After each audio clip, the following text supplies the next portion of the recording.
আমাদের ছোট্ট দোয়ামনির birthday party ছিল। মাশাল্লাহ, মাশাল্লাহ, মা মেয়েকে কত সুন্দর লাগছে দেখুন গাইস।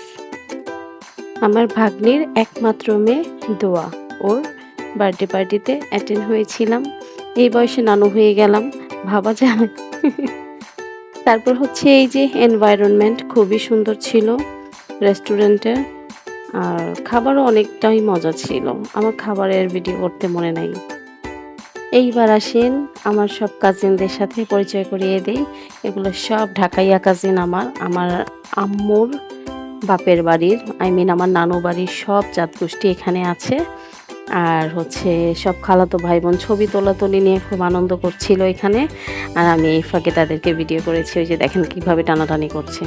এখানে অনেককেই দেখতে পাবেন, মোটু, পাতলু, চিকনু সবাই একসাথে আছে। আর এই যে এখানে এক গ্রুপ বসে আছে, আমার আব্বু, আম্মু, আমার উকিল মা, তারপর এখানে অনেক ভাই ব্রাদার, বোন জামাইরা সবাই ছিল। আমি আবার আব্বুকে একটু ডাক দিলাম যে এখানে তাকাও, একটু ভিডিও করি।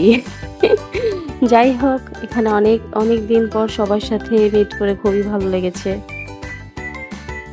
এই তো, তারপর আবার কাজিনদের পালা। এখন এই যে কাজিনের জামাই এরা সবাই বসে আছে, মানে একজন আরেকজনের সাথে কথা বলছে। আসলে অনেক দিন পর দেখা তো আত্মীয় স্বজনদের মধ্যে, তাই আমার ভাগ্নিকে অনেক অনেক থ্যাঙ্কস জানাই যে এতদিন পর একটা পারিবারিক অনুষ্ঠানের মাধ্যমে আমাদের একটা পারিবারিক গেট টুগেদার হয়ে গেছে।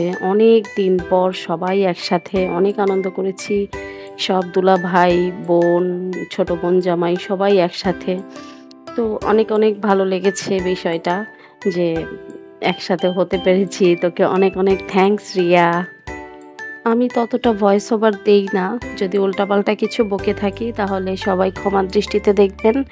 আর এই যে দেখে নিন আমি একটু মডেলিং করছি আমার নিজের।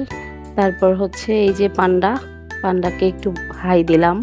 তারপর ওকে বললাম যে একটু ডান্স করো, কমার ঢোলায় ঢোলায়। ও ঢোলায় ঢোলায় ডান্স করলো। তো সবাই ভালো থাকবেন। আল্লাহ হাফেজ।